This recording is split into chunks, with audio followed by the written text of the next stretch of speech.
नमस्कार दोस्तों, स्वागत है आपका हमारे YouTube channel JB study point में। दोस्तों यूजीसी नेट हिस्ट्री के प्रीवियस ईयर पेपर जो 2011 जून, ठीक है, जून 2011 का पेपर है, उसको हम व्याख्या सहित हल करेंगे आज। और उसमें 50 सवाल थे और हम इस वीडियो में 25 सवाल लेके आए हैं, ठीक है। तो पेपर सेकंड था उस टाइम, 3 पेपर होते थे उस टाइम पर। तो पेपर सेकंड का 1 से लेकर 25 सवाल और भाग फर्स्ट है उसका, ठीक है। भाग सेकंड में 25 सवाल और आएंगे। तो शुरू करते हैं। तो दोस्तों हमारा उद्देश्य जो है वो अब की बार नेट जेआरएफ पार है। तो ये शुरू करते हैं। वीडियो शुरू करने से पहले अगर आप हमारे चैनल पर नए हैं और आपने अभी तक हमारा चैनल सब्सक्राइब नहीं किया तो प्लीज़ सब्सक्राइब कर लें और उसके पास में जो बेल आइकन उसको प्रेस कर लें, जिससे कि आने वाली नई वीडियो की नोटिफिकेशन आपको पहले ही मिल सके। दोस्तों शुरू करते हैं। सबसे पहला जो सवाल था वो था, निम्नलिखित पुरातात्विक स्थलों में से कहाँ पर जल भंडार का साक्ष्य पाया गया, ठीक है। दोस्तों इसका जो सही आंसर था वो था लोथल, ठीक है। जो लोथल था वहाँ पर जल भंडार का साक्ष्य पाया गया था। अब इसकी हम व्याख्या देखते हैं, ठीक है। व्याख्या, जल भंडारण का साक्ष्य लोथल से प्राप्त हुआ है। लोथल हड़प्पा सभ्यता का एक मुख्य स्थान था जहाँ से बंदरगाह के नमूने प्राप्त हुए हैं।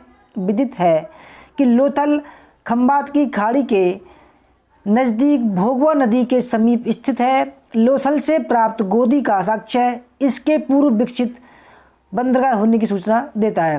दोस्तों जो प्रीवियस ईयर के जो पेपर हैं वो इसलिए मददगार होते हैं क्योंकि हिस्ट्री के जो सवाल होते हैं वो प्रीवियस ईयर के में से भी आते हैं, ठीक है, परंतु घुमा फिरा कर आते हैं। जब हम तैयारी कर रहे हैं जीआरएफ की तो प्रीवियस ईयर के पेपर भी हमें ज़रूर देखने चाहिए। इसी उद्देश्य से मैं आज ये वीडियो प्रीवियस ईयर के पेपर की है इसलिए लाया हूँ, ठीक है, जिससे कि आप देख सकें पुराने पेपर कैसे आते थे। दूसरा जो सवाल था वो था, निम्नलिखित में से किसने Indian association for the cultivation of science की स्थापना की थी। तो फ्रेंड्स इसका जो सही आंसर था, आप भी कमेंट बॉक्स में उत्तर दे सकते हैं अगर आपको पता है तो, ठीक है। तो दोस्तों इसका जो सही आंसर था वो था महेंद्र लाल सरकार, ठीक है। इसका सही आंसर क्या था, महेंद्र लाल सरकार। अब इसकी व्याख्या देखते हैं, आइए। व्याख्या में Indian association for the cultivation of science की स्थापना महेंद्र लाल सरकार ने की थी, जबकि जेसी बोस ने कैस्कोग्राफ की खोज की। विदित है कि मेघनाथ साहा ने सन 1920 में थर्मल आयनाइजेशन एक्वेशन की खोज की और होमी जहांगीर भाभा ने भारत में परमाणु ऊर्जा कार्यक्रम की शुरुआत की थी, ठीक है। दोस्तों इसके नोट्स बना लेना, क्योंकि अगर आप इसके नोट्स बना लेंगे तो यही क्वेश्चन घुमा फिरा कर आते हैं, ठीक है। तीसरा सवाल जिसमें मिलाना था हमको, निम्नलिखित को कालानुक्रम में व्यवस्थित कीजिए तथा नीचे दिए गए कूटों से सही उत्तर चुनिए। दोस्तों इनको हमको कालानुक्रम कौन सी पहले आई और कौन सी बाद में आई ये मिलाना था, ठीक है। तो सबसे पहले जो दोस्तों आई है, ठीक है, इसमें ऋग्वेद, उसके बाद में त्रिपिटक, उसके बाद में अर्थशास्त्र और उसके बाद में इंडिका, ठीक है। Option number D. इसकी व्याख्या देख लेते हैं। व्याख्या में भी जो ऋग्वेद है वो 1500 ईस्वी पूर्व से 1000 ईस्वी पूर्व, त्रिपिटक 294 ईस्वी पूर्व, अर्थशास्त्र, ठीक है, अर्थशास्त्र जो है वो 300 ईस्वी पूर्व और इंडिका 302 से ईस्वी पूर्व से 298 ईस्वी पूर्व, ठीक है। ये इसका जो है कालक्रम था। चौथा सवाल, सूची फर्स्ट को सेकंड से मिलाना था। तो सूची फर्स्ट में नदी है और सेकंड में शहर। तो दोस्तों सिंधु नदी है वो सिंधु नदी जो है वो हड़प्पा, सिंधु नदी जो है वो मोहनजोदड़ो, ठीक है, सिंधु जो है वो मोहनजोदड़ो, रावी जो है वो हड़प्पा नदी के तट पर है, घग्गर कालीबंगा और सतलज वो है रोपड़, ठीक है, ये इसका सही आंसर है। सिंधु जो है वो मोहनजोदड़ो नदी के मोहनजोदड़ो जो है सिंधु नदी किनारे है और हड़प्पा रावी नदी किनारे, कालीबंगा घग्गर नदी किनारे और रोपड़ जो है पंजाब में सतलज नदी किनारे बसा हुआ है, ठीक है। इसकी व्याख्या भी इस प्रकार है, सिंधु मोहनजोदड़ो रावी हड़प्पा घग्गर कालीबंगा और सतलज रोपड़। 5वां सवाल देखते हैं। सूची फर्स्ट को सेकंड से मिलाना था इसमें, जिसमें कार्नेलियन वीड यानी कार्नेल के मन के कहाँ से प्राप्त हुए, ठीक है, आप देख सकते हैं ताम्र, अरिकामेडु और ताम्रलिप्ति, ठीक है। तो दोस्तों जो कार्नेलियन थे वो हड़प्पा में पाए गए, ठीक है, हड़प्पा सभ्यता में संबंधित हैं कार्नेल के मन के। ताम्र जो तांबा था वह राजस्थान की खेतड़ी खान से, ठीक है। अरिकामेडु जो था, अरिकामेडु एक जो है बंदरगाह था, ठीक है, जो पांडिचेरी के पास में, और ताम्रलिप्ति जो है वो बंगाल में स्थित है, ठीक है। नोट डाउन करना दोस्तों, बहुत ही शानदार ये प्रश्न है, ये घुमा फिरा कर आते हैं, ये बात ध्यान रखना आप। व्याख्या देख लेते हैं। कार्नेल वीड हड़प्पा, ताम्र यानी कि तामा राजस्थान की खेतड़ी खान से, अरिकामेडु बंदरगाह है, ताम्रलिप्ति बंगाल में है, ये पूर्वी बंदरगाह था यहाँ पर। छठा सवाल देखते हैं हम। छठा सवाल यहाँ पर क्या है, यहाँ पर बुक और लेखक के नाम है, ठीक है। तो दोस्तों जो पहला जो है डेविड अर्नोल्ड, दूसरा डेविड लुडेन, तीसरा डेविड पेज और चौथा C.A. बेली। अब देखते हैं कि इन्होंने कौन कौन सी बुक लिखी थी, ठीक है। तो आइए हम एक व्याख्या देखते हैं। तो व्याख्या हम देखते हैं, डेविड अर्नोल्ड ने जो बुक लिखी है वो है दी कांग्रेस इन तमिलनाडु, ठीक है। दोस्तों नोट डाउन करना इन बुकों को भी, क्योंकि ये बुक जो है ये कई बार एग्जाम में आती हैं, यानी कि हर बार एग्जाम में आती हैं, 2 या 3 सवाल इसमें आते हैं बुक के।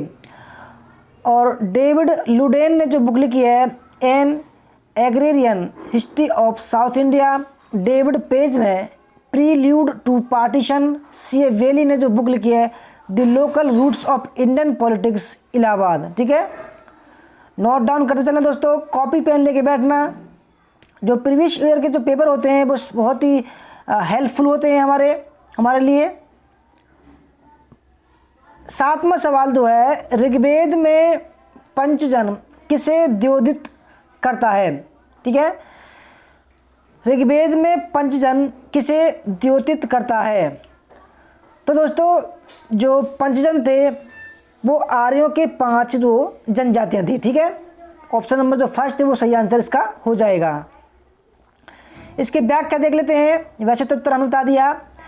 ऋग्वेद में पंचजन आर्यों की 5 जनजातियों को द्योतित करता है। वैदिक ग्रंथ के अनुसार आर्यों के 5 कबीले अर्थात जन थे।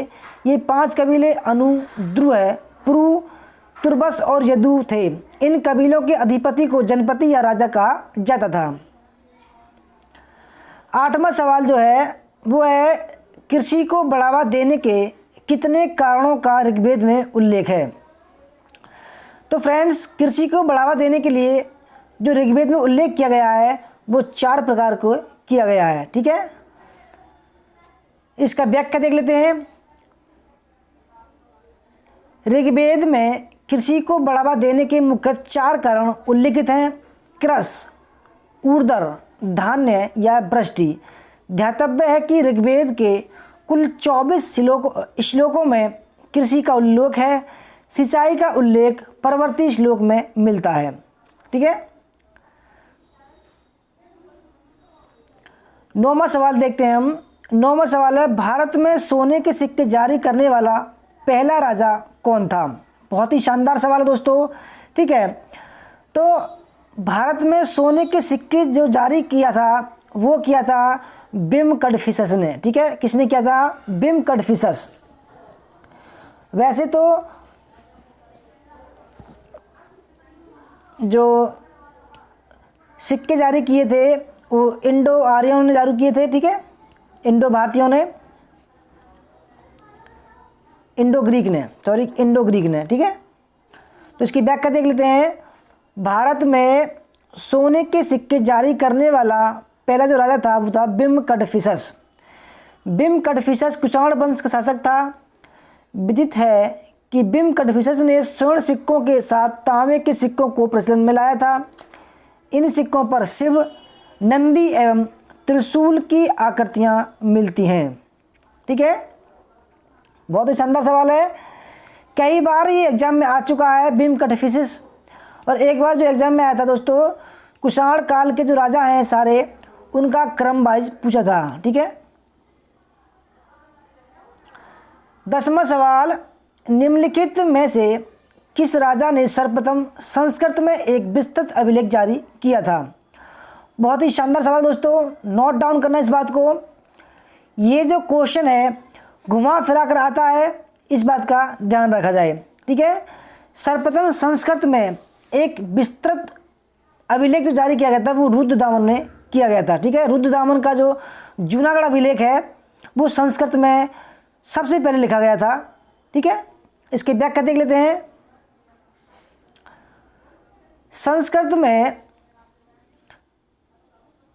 संस्कृत में पहला विस्तृत अभिलेख जारी करने वाला रुद्रदामन शक शासक था।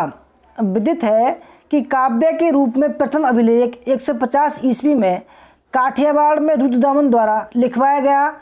ध्यान रहे, मौर्य कालीन सुदर्शन झील के टूटे हुए बांध को रुद्रदामन ने ही बनवाया था। ठीक है, रुद्रदामन का जो अभिलेख था उसने वह संस्कृत अभिलेख था, वह प्राचीन भारत का सर्वप्रथम संस्कृत का अभिलेख था। 11वां जो सवाल है वो कहता है कि निम्नलिखित में से कौन सा पद गुप्त काल में प्रयुक्त पद भुक्ति को द्योतित करता है? ठीक है, यानी कि कौन सा प्रयुक्त पद इन चारों में से कौन सा भुक्ति को संबोधित करता है? बहुत ही शानदार सवाल है दोस्तों। ठीक है, क्योंकि ये हमें क्वेश्चन जो प्रीवियस ईयर के हैं इसलिए इम्पोर्टेंट हैं, क्योंकि ये जो सवाल घुमा फिरा कर आते रहते हैं। ठीक है, तो जो भुक्ति है, भुक्ति प्रांत को संबोधित करता है। ठीक है, व्याख्या देख लेते हैं। गुप्त काल में प्रांत को अवनी या भुक्ति कहा जाता था। भुक्ति के शासक को दांडिक कहा जाता था, जिसकी नियुक्ति सम्राट द्वारा की जाती थी। उल्लेखनीय है कि उपरिक्त पद, ठीक है, उपरिक्त पद प्राय राजा या राजकुल से संबंध लोगों को प्रदान किया जाता था। भुक्ति के शासक की नियुक्ति 5 वर्ष के लिए की जाती थी। ठीक है दोस्तों, व्याख्या, अगर किसी प्रश्न की व्याख्या हो जाए दोस्तों तो उसमें उस व्याख्या में भी कई सवाल निकल कर सामने आते हैं, इसलिए हम जो है व्याख्या कर रहे हैं, जिससे कि एक सवाल में कई सवाल आपके बन जाएं। 12वां सवाल, दिए दो वक्तव्य दिए गए नीचे, एक को कथन और उद्धरण कहा गया है। कथन है अभिकथन निषाद, जो मूलतः आदिवासी थे, बौद्ध मतावलंबियों के लिए अछूत थे। कारण दोस्तों, जब कथन और कारण आ जाए तो कथन जब पढ़ें तो उसके बाद में क्योंकि लगाएं, तभी ये प्रश्न बनेगा। ठीक है, जैसे मैं पढ़ रहा हूँ, निषाद जो मूलतः आदिवासी थे, बौद्ध मतावलंबियों के लिए अछूत थे, क्योंकि अब कारण पढ़ें हम, यह आरंभिक ब्राह्मणीय विधि निर्माताओं की मनोवृत्ति से साम्य रखता है। ठीक है, तो दोस्तों अब ये देखते हैं कि क्या ये जो कथन है और कारण दोनों मेल खा रहे हैं आपस में। कथन के बाद कारण जो है वो क्योंकि के रूप में आ रहा है या नहीं आ रहा है। ठीक है, तो दोस्तों इसमें क्या है, जो कथन आ रहा है वो सही है, परंतु जो कारण आर है वो गलत है। ठीक है, इसका ऑप्शन नंबर जो फर्स्ट सही हो जाएगा। अब इसकी व्याख्या देख लेते हैं। निषाद आदिवासी बौद्ध मतावलंबियों के लिए अछूत थे, क्योंकि निषादों का मुख्य कार्य शिकार था, जिससे जीव हिंसा होती थी और बौद्ध धर्म में हिंसा निषिद्ध थी। उल्लेखनीय है कि बौद्ध धर्म आरंभिक ब्राह्मणीय विधि निर्माताओं के मनोवृत्ति से साम्य नहीं रखता। 13वां सवाल। ठीक है, 13वां सवाल देखते हैं। कथन और कारण। कथन पढ़ते हैं पहले। ईसा काल की प्रथम 5 शताब्दियों में मलय उपद्वीप में भारतीयों ने अनेक राज्यों की स्थापना की। ठीक है, क्योंकि अब पढ़ते हैं कारण। क्योंकि पुरातात्विक अवशेषों से संबद्ध भारतीय उपनिवेशों के अस्तित्व का संकेत नहीं मिलता। तो दोस्तों इसका जो पहला ऑप्शन है, ठीक है, पहला ऑप्शन बिल्कुल ठीक है कि ईसा काल की प्रथम 5 शताब्दियों में मलय या मलेशिया या मलाया उपद्वीप में भारतीयों ने अनेक राज्यों की स्थापना की। बिल्कुल ठीक है, क्योंकि आज भी दोस्तों मलेशिया, बर्मा, ठीक है, कंबोडिया, जहाँ जहाँ हिंदू रहते हैं तो वहाँ पर अनेक राज्य की स्थापना हुई।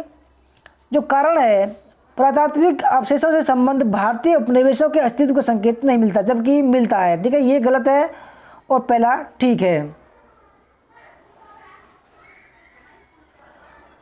14वां सवाल। निम्नलिखित को कालानुक्रम में व्यवस्थित कीजिए तथा नीचे दिए गए कूटों से सही उत्तर चुनिए। बहुत ही शानदार सवाल है। ठीक है, तो दोस्तों जो ये पहला कालानुक्रम देखना है हमको। पहले जो था, पहले भट्टी, ठीक है, उसके बाद में माघ, उसके बाद में श्रीहर्ष और उसके बाद में भारवी, ये इनका क्रम बनेगा। अब इनकी व्याख्या देखते हैं किस किस के क्रम में थे।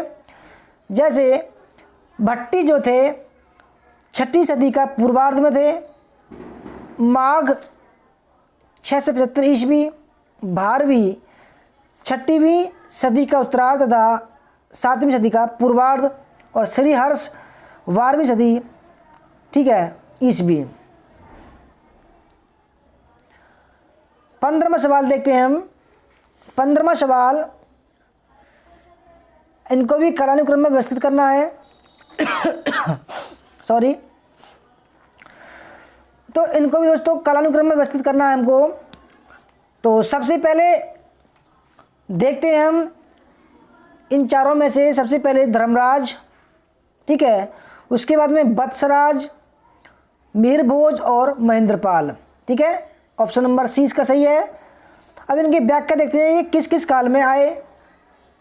जैसे धर्मपाल, दोस्तों धर्मपाल जो है गोपाल, जो पाल वंश के राजा थे गोपाल, सबसे पहले 750 ईस्वी में बने थे, और 20 साल बाद धर्मपाल 770 से 810 ईस्वी में रहे। गोपाल का उत्तराधिकारी एवं पाल वंश का शक्तिशाली शासक था। शासक वत्सराज का शासनकाल धर्मपाल के बाद के शासकों में है। ठीक है, जबकि प्रतिहार वंश का सर्वाधिक शक्तिशाली एवं प्रतापी राजा मिहिरभोज था। राजशेखर प्रतिहार शासक महेंद्रपाल के दरबार में रहते थे। ठीक है, 16वां सवाल देखते हैं। 16वां सवाल,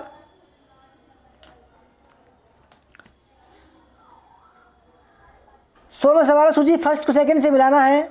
ठीक है दोस्तों, 16वां सवाल जैसे गणतंत्र, उत्तर काली पालिस वेयर, गिरनार अभिलेख और शाक्य, तो इनको जो मिलाना है दोस्तों, जो गणतंत्र थे वो 6ठी शताब्दी ईस्वी पूर्व में आप सभी पढ़ते हैं। ठीक है, जो 16 महाजनपद थे उनमें गणतंत्र भी थे कुछ, तो पहले का दूसरा सही हो जाएगा 6ठी शताब्दी ईस्वी पूर्व में।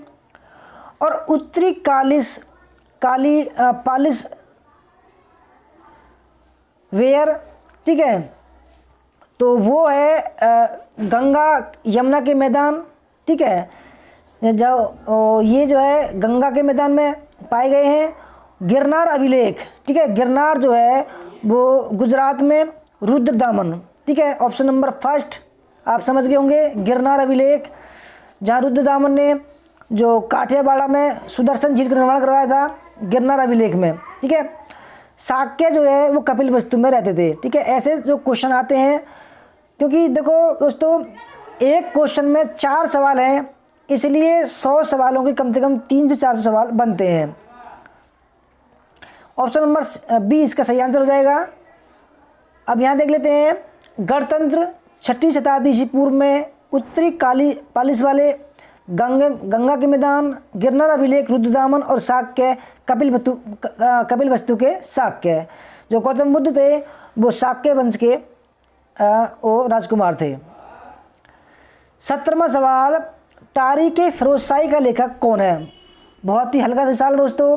ठीक है, तो दोस्तों तारीख फिरोजशाही का जो लेखक है वो शम्स सिराज अफीक है। ठीक है, शम्स सिराज अफीक, तारीख फिरोजशाही।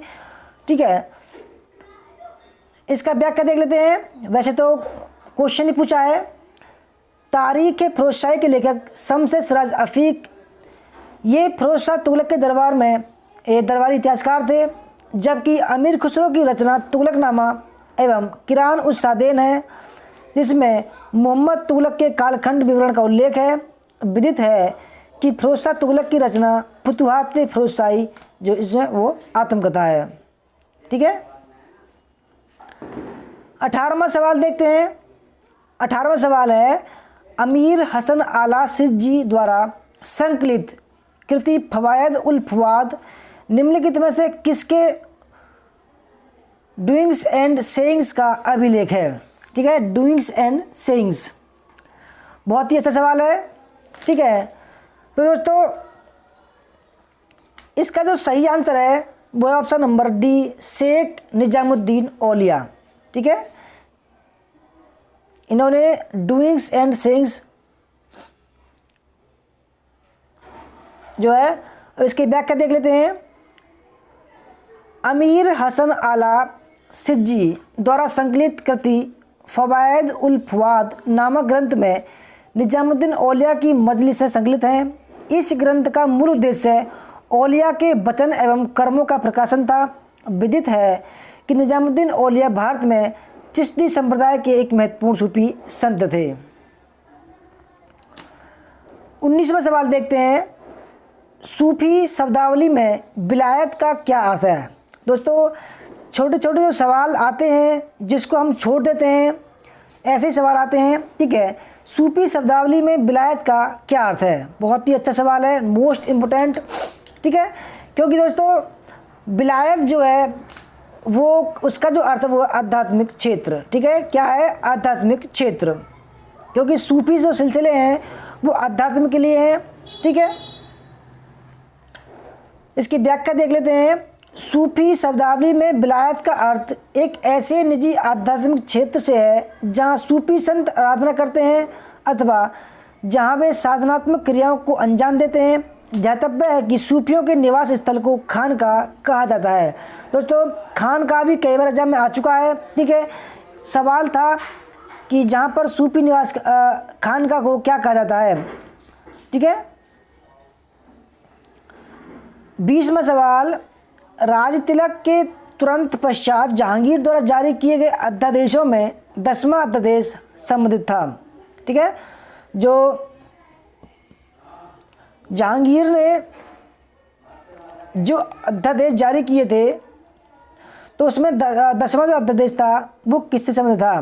दोस्तों सही आंसर है इसका ऑप्शन नंबर सी, राज्य की बीमार जनता का राज्य के खर्च पर इलाज। ठीक है, 10वां अध्यादेश जो संबंधित था वो राज्य की बीमार जनता का राज्य के खर्च पर इलाज होगा। ठीक है, ये इसका 10वां अध्यादेश था। व्याख्या देख लेते हैं।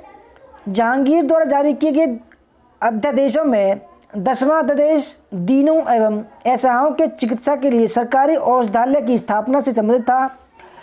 विदित है कि नवंबर 1605 में आगरा के किले में अपना राज्य तिलक के समय जहांगीर ने बादशाह गाजी की उपाधि धारण की थी। राज्याभिषेक के अवसर पर 12 राजाज्ञाएँ जारी की गई थी, जिन्हें जो है आईने जहांगीरी में शामिल किया गया है। जो 21वां सवाल देखते हैं, 21वां सवाल, दिल्ली स्थित जामा मस्जिद की नींव किसने रखी थी? ठीक है, जो दिल्ली में जामा मस्जिद है उसकी नींव जो है वो किसने रखी थी? तो फ्रेंड्स, उसकी नींव जो रखी थी वो सम्राट शाहजहां द्वारा रखी गई थी। ठीक है, क्योंकि क्वेश्चन ये घुमा के दिया हुआ है कि जब जामा मस्जिद शाहजहां ने बनवाई थी तो उसकी नींव भी तो उसी ने रखी थी। ठीक है, तो इसकी व्याख्या देख लेते हैं। दिल्ली स्थित जामा मस्जिद की नींव शाहजहां ने 6 अक्टूबर 1650 ईस्वी में रखी गई थी, जिसका निर्माण 1656 में पूरा हुआ था। यह मस्जिद पूर्णतः लाल बलुए पत्थर में से निर्मित है। मस्जिद एक ऊंचे चबूतरे पर स्थित है। इसके चारों ओर 4 मंजिला मीनार हैं। दोस्तों, व्याख्या में कई सवाल ऐसे हैं जो आपको नोट करने पड़ेंगे। ठीक है, क्योंकि यही सवाल घुमा फिरा कर आते हैं, नए सवाल नहीं बनते हैं। 22वां सवाल, अमीन के पद का सृजन किसने किया था? बहुत ही अच्छा सवाल है। तो दोस्तों, अमीन के पद का जो सृजन किया था वो किया था शाहजहां ने। ठीक है, शाहजहां ने अमीन के पद का सृजन किया था। व्याख्या देख लेते हैं। अमीन के पद का सृजन मुगल शासक शाहजहां ने किया था। प्रत्येक परगनों में राजस्व के निर्धारण के लिए अमीन की नियुक्ति की जाती थी। विदित है कि सिकदार परगने का मुख्य अधिकारी होता था, जबकि परगने का खजांची फौजदार होता था। दोस्तों, इस क्वेश्चन में भी कई क्वेश्चन बन रहे हैं। ठीक है, परगने का खजांची फौजदार।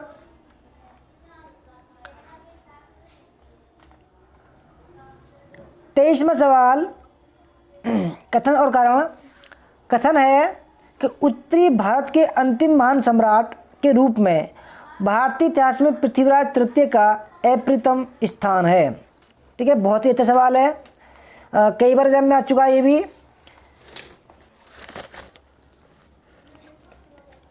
क्योंकि अब कारण पढ़ते हैं। हमें पता है कि समसामयिक स्रोतों में इस बात के साक्ष्य मौजूद हैं। ठीक है दोस्तों, जो पहला है ऑप्शन ये ठीक है, क्योंकि उत्तरी भारत के अंतिम महान सम्राट के रूप में भारतीय इतिहास में पृथ्वीराज चौहान का अप्रतिम स्थान बिल्कुल ठीक है, क्योंकि इसका जो कारण है वो भी ठीक है और उसकी जो है ये सही व्याख्या करता है। ऑप्शन नंबर डी इसका सही आंसर है। व्याख्या देख लेते हैं। उत्तरी भारत के अंतिम सम्राट के रूप में भारतीय इतिहास में पृथ्वीराज तृतीय का अप्रतिम स्थान है, क्योंकि पृथ्वीराज चौहान ने भारत में इस्लाम धर्म के प्रसार को रोका था। समसामयिक स्रोतों में इस बात के साक्ष्य उपलब्ध हैं। ज्ञातव्य है कि पृथ्वीराज और मोहम्मद गौरी के बीच तराइन का प्रथम युद्ध 1191 में लड़ा गया था, और जो दूसरा युद्ध हुआ था तराइन का दूसरा युद्ध वो 1192 में हुआ था। ठीक है, जिसमें पृथ्वीराज चौहान की हार हुई थी दूसरे में और पहले में जीत हुई थी। 24वां सवाल, सूची फर्स्ट को सेकंड से मिलाना है। ठीक है, तो 24वां सवाल जैसे राज्य और राजधानी। ठीक है, तो दोस्तों देखते हैं निजामशाही, कुतुबशाही, इमामशाही और आदिलशाही। ठीक है, तो जैसे देखते हैं हम, निजामशाही जो थी, ठीक है, जो निजामशाही थी दोस्तों वो थी अहमदनगर में। ठीक है, और कुतुबशाही जो थी वो गोलकुंडा में थी, और इमामशाही वो बरार में थी, और आदिलशाही बीजापुर में थी। ठीक है, क्योंकि इन्हीं के दोस्तों अगर आपने ये रट लिए तो आपके जो नंबर वो पक्के हो जाएंगे, आपको JRF करने से कोई नहीं रोक सकता है। ठीक है, अब इनकी व्याख्या देखते हैं। निजामशाही अहमदनगर, कुतुबशाही गोलकुंडा, इमामशाही इमादशाही दोस्तों ये, ठीक है, इमादशाही बरार और आदिलशाही बीजापुर। अब 25वां सवाल और लास्ट सवाल देखते हैं कि निम्नलिखित में से कौन सा युग्म सही सम्मिलित नहीं है। जैसे सम्राट और सूबों की संख्या, जैसे अकबर, के सामने 15, जहांगीर के सामने 17, शाहजहाँ के सामने 22 और औरंगजेब के सामने 24। जब जब ये सम्राट थे तब उनके समय में सूबों की संख्या कितनी थी, ये सवाल ये है। तो फ्रेंड्स, अकबर के समय में 15 थी, बिल्कुल ठीक है, ठीक है। और लास्ट में, ठीक है, 12 थी वैसे तो, पर लास्ट में 3 जोड़े तो 15 हो गए। जहांगीर के समय में 17 थे, बिल्कुल ठीक है। और जो शाहजहाँ हैं उसके समय 22 नहीं थे। औरंगजेब के समय में 24 थे, ठीक है।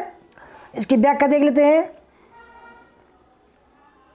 अकबर के समय में 15, जहांगीर के समय में 17, शाहजहाँ के समय में 18 और औरंगजेब के समय में 24 थे। तो दोस्तों ये थी यूजीसी नेट हिस्ट्री जून 2011 का पेपर सेकंड, जिसका भाग 1 है। अगर आपको दोस्तों ये वीडियो अच्छी लगी तो आप कमेंट करना, हम भाग सेकंड भी लाएंगे जल्दी ही, ठीक है। अगर अच्छी लगी वीडियो लाइक करना, शेयर करना, कमेंट करना। अगर आपको कोई सुझाव देना है तो उसके लिए भी आप कमेंट कर सकते हैं, ठीक है। और दोस्तों, अगर आपको ये वीडियो वाकई में अच्छी लगी हो तो कमेंट ज़रूर करें कि आप जल्दी दूसरी हम लाएंगे। तो धन्यवाद दोस्तों वीडियो देखने के लिए। जय हिंद, जय भारत, वंदे मातरम।